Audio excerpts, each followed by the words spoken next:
سلام علیکم برادران. امروز یک سموزی میکنیم برای افطار داشته بزنی کیف کنیم. مروژه میدوزیم. چی؟ بانان، سیب، امرود. نوک میگن چی میگن؟ خیلی میدوزیم شد. بعد طور میکنیم ببینیم. آخه مروژه میگیم مایدار میکنیم.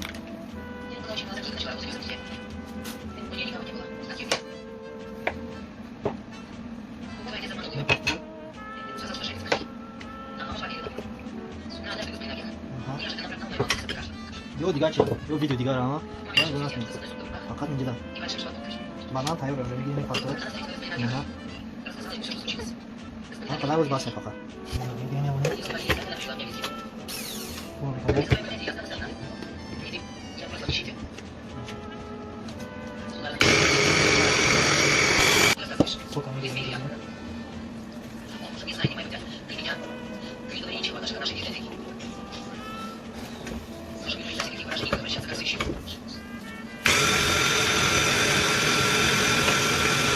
Делаем дальше, добавляем еще бананы.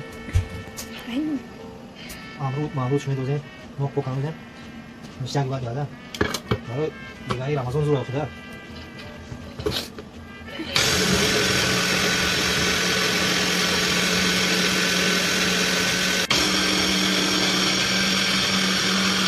تمام میگیریم.